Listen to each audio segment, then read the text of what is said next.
মোস্তফা ফিরোজ, জুলাই গণ অভ্যুত্থানের সময় আন্দোলনকারী হত্যা করতে সাবেক প্রধানমন্ত্রী শেখ হাসিনার মারণাস্ত্র ব্যবহারের নির্দেশ দেওয়ার যে অডিও রেকর্ড নিয়ে বিবিসি প্রতিবেদন প্রকাশ করেছে সেটি ট্রেলার মাত্র বলে মন্তব্য করেছেন আন্তর্জাতিক অপরাধ ট্রাইব্যুনালের চিফ প্রসিকিউটর মোহাম্মদ তাজুল ইসলাম।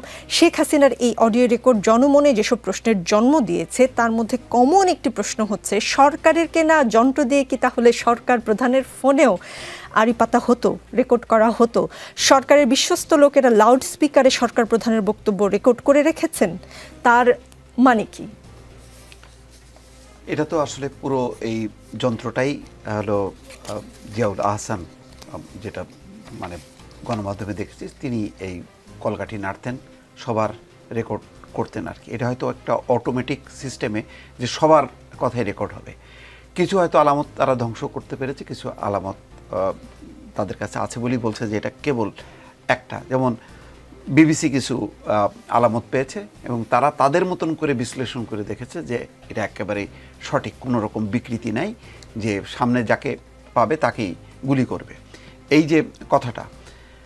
এই কথা সহ হয়তো আরও অনেক কিছু আছে ট্রাইব্যুনালের হাতে, সেজন্য বলছে যে এটা একটা ট্রেলার, আরও কিছু আছে। এবং এটা মানে যদি আমরা আন্তর্জাতিক অপরাধ ট্রাইব্যুনালের বর্তমান প্রসিকিউশনের উপর যদি অনাস্থাও জ্ঞাপন করি, বিবিসি কি সরকারের নির্দেশে তো চলে না, বিবিসি স্বাধীনভাবে করেছে এবং ঘটনাক্রমে আবার কাকতলীয়ভাবে মিলে গেছে।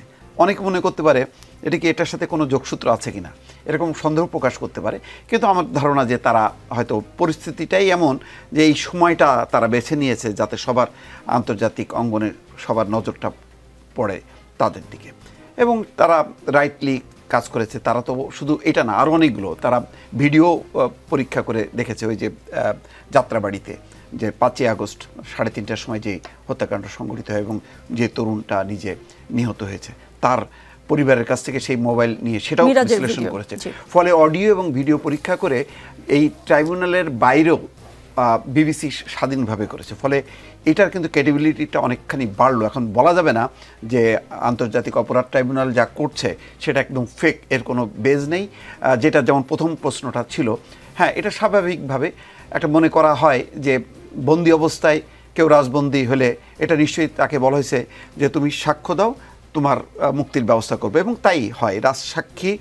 রাজসাক্ষীর এখন এমনও হতে পারে তাকে মুক্তিও দিতে পারে, সেটা এর মধ্যেই পড়ে। তার আলাদা সেল থাকবে, আলাদা নিরাপত্তা থাকবে। আজকের থেকে হয়তো তিনি পোলাও, কোরমা, বিরিয়ানি যা যা চান সব কিছুই তিনি এনজয় করতে পারবেন। এটা মানে আইনের মধ্যেই আছে।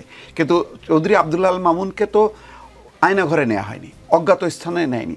ওই কারাগার, রিমান্ড আর হচ্ছে আদালত, এর মধ্যেই তো সে ঘুরেছে। আর এর মধ্যে কেউ মেকানিজম করেছে কিনা, বলেছে কিনা যে তুমি সাক্ষ্য দাও, তোমারটা আমরা দেখছি, এইভাবে প্রলুব্ধ হয়েছে কিনা আমি জানি না। তবে আমি এটা বিশ্বাস করি যদি বেনজিরকেও যদি বিদেশ থেকে উঠায় আনা হয় সেও বলবে একই কথা। কেননা বাংলাদেশে 15 বছরে শেখ হাসিনা এমন একটা শাসন ব্যবস্থা করছে যে তার নির্দেশ ছাড়া গাছের পাতাও নড়তো না, সে নিজেও, এবং এটা সে গর্বিত। ফলে জুলাই গণঅভ্যুত্থানের পুরো বিষয়টা গণভবন থেকে শেখ হাসিনা নিজে কন্ট্রোল করছে। এখানে চৌধুরী আবদুল্লাহ আল মামুন কিচ্ছু না, অন্য কেউ কিচ্ছু না, উনি একাই রেসপন্সিবল, মানে তার রেসপন্সিবিলিটি ওনার একাই, এবং তিনি নির্দেশ দিতেন। এবং তিনি যে দিতেন, শুধু এটা কেন, যে কোনো মিনিস্ট্রি, একটা বিমানের চাকা আটকায় গেল, পাংচার হলো বা কোনো সমস্যা হলো, যে কোনো কিছুতে ওনার উপর নির্ভরশীল। ফলে এই সমস্ত ঘটনার প্রভাব যদি আমরা করি, তাহলে উনি এটা করেছেন। এই ব্যাপারে পারসেপশনটা হলো এটা যে এটা যেই ঘটনার প্রভাব যেদিকে যাচ্ছে তাতে ওনার রেসপন্সিবিলিটিটাই বেশি। জি।